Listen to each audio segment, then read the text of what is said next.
pada pertemuan kita sebelumnya, kita sudah membahas tentang ciri-ciri makhluk hidup. Pada pertemuan kali ini, kita akan membahas atau kita akan mengulas kembali tentang ciri-ciri makhluk hidup tersebut. Apa saja ciri-ciri makhluk hidup tersebut? Baik, kita mulai dari awal. Ciri yang pertama yaitu bernapas. Setiap makhluk hidup dikatakan hidup apabila dia bernapas. Bernapas adalah usaha suatu makhluk hidup untuk memperoleh oksigen dan mengeluarkan karbon dioksida beserta hidrogen.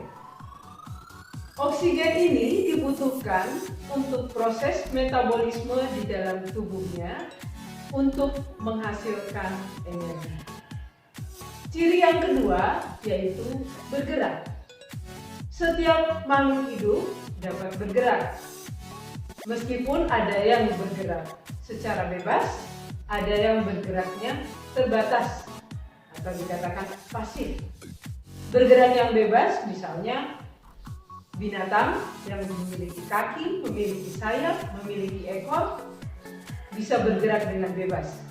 Sementara yang dikatakan bergerak pasif, misalnya pada tumbuhan. Tumbuhan tetap bergerak. Misalnya kalau kamu ambil tanaman ini akan bergerak, tanaman dalam pot akan bergerak menuju ke arah datangnya cahaya. Meskipun kalian akan putar potnya, dia akan kembali ke arah datangnya cahaya. Ini menunjukkan bahwa tanaman tersebut hidup. Ciri yang ketiga yaitu makan. Setiap makhluk hidup membutuhkan makanan. Makanan ini dibutuhkan untuk memperoleh energi dalam setiap kegiatan tubuh, dalam setiap kegiatan organisme tersebut. Makhluk hidup yang mampu membuat makanannya sendiri adalah tumbuhan atau organisme yang memiliki klorofil. Sementara makhluk hidup yang lain memperoleh makanan dengan cara memakan organisme yang lain atau menguraikan sisa-sisa organisme yang mati. Yang berikut, iritabilitas atau peka terhadap rangsangan. Setiap makhluk hidup memiliki kepekaan terhadap rangsangan. Ada macam-macam rangsangan.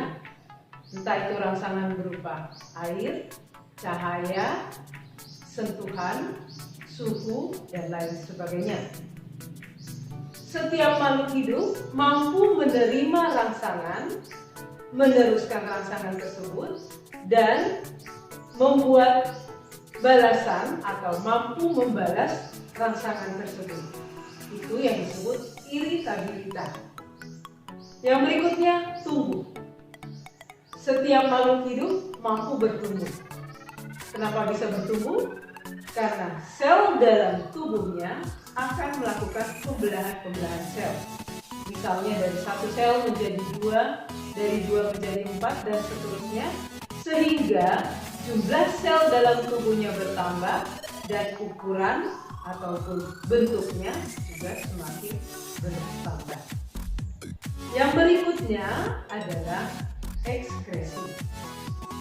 Setiap makhluk hidup dalam proses metabolisme tubuhnya untuk memperoleh energi, ada zat-zat sisa yang dihasilkan.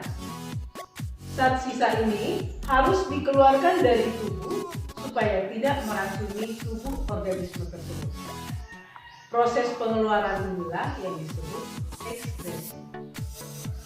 Selanjutnya, ciri yang berikutnya adalah berkembang biak.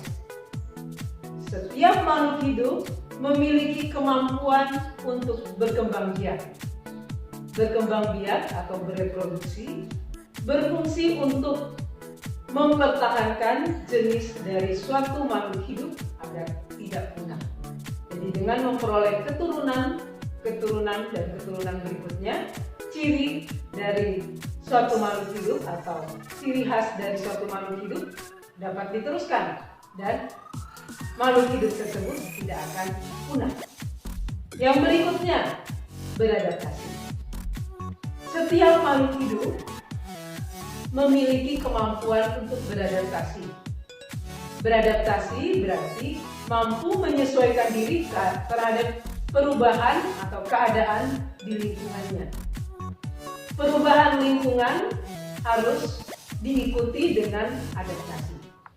Jika suatu organisme atau suatu jenis makhluk hidup tidak mampu beradaptasi, maka makhluk hidup tersebut bisa punah atau bisa hilang. Oke? Jadi untuk lebih jelasnya kalian bisa baca dalam buku cetak kalian, dan Ibu akan memberikan tugas, yaitu tugas proyek, tugas kreativitas kalian. Coba kalian membuat video sederhana yang menggambarkan ciri-ciri dari makhluk hidup tersebut. Kalian bisa mengambil gambar dari lingkungan sekitar kalian saja. Tidak perlu jauh-jauh, ya. Jadi yang akan Ibu lihat adalah pemahaman kalian tentang ciri-ciri makhluk hidup tersebut. Oke? Terima kasih dan selamat berkreasi.